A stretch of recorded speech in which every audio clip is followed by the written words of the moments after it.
As I was sitting in the corner, shivering, I listened to them whisper about what to do with me.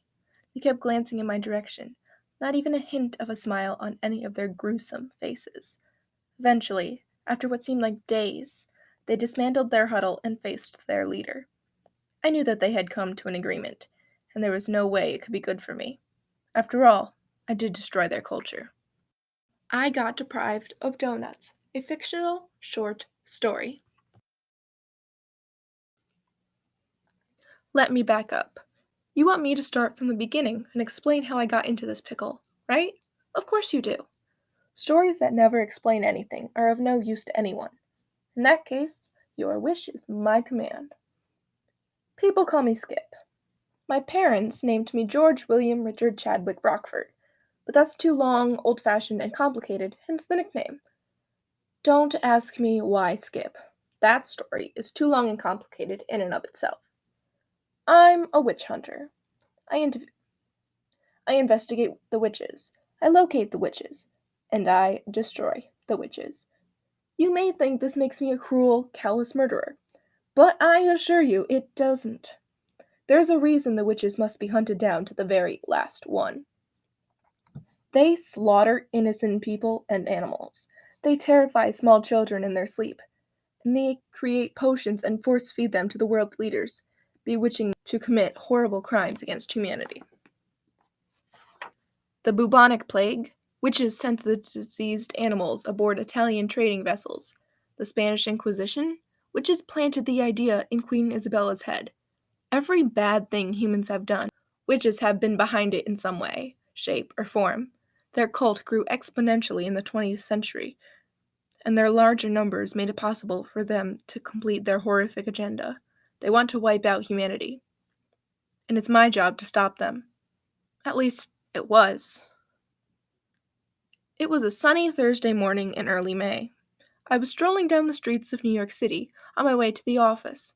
Well, I call it the office, but it's really the headquarters of WHO, Witch Hunters Organization. Only the hunters and their staff know what the acronym stands for. And now you do too. Welcome to the club. I was about a block away, about to cross the street, when I saw something moving in the corner of my eye. It could have been anything, a pedestrian or animal, but I've been trained. I know how to spot potential danger. I glanced to my right and saw a black blur moving quickly toward the Empire State Building. It hurriedly looked over its shoulder, saw me, and ran faster. I sighed. It was donut day at the office, and I didn't want to miss it. But I took off running in pursuit of this mystery thing. As I weaved through the crowds, I began to think, who was this person? Why did they recognize me? Where were they going? They turned a corner into a deserted alley. I followed. Then I skidded to a halt. Where were they? They had disappeared. At first I thought this was strange, then I remembered that I was dealing with a possible magical entity. Witches can teleport and fly, but why would they run from me if they could just use magic to get away? I scoured the alley for any sign of this supposed witch. Nothing. The dutiful part of me said to keep looking. It's my job. But the hungry part of me wanted to go back to the office and leisurely eat donuts. Donuts are good, especially when they're free. While the majority of my conscience argued over whether or not to search for clues or have breakfast, my ears picked up a rustling in the dumpster. I turned, squinting from the sun in my face. A dark object was digging through the dumpster. I carefully trotted over to the dumpster. When I got there, I saw that it was a black cat. It appeared to be looking for something. I stepped on a discarded paper cup, and the cat screeched, its fur sticking straight up in alarm. It bolted toward the street opposite the way I came. It went over a sewer grate and vanished into thin air. "Dang it!" I exclaimed, frustrated that I had lost another lead. I peeked over the edge of the dumpster. My eye caught something shiny.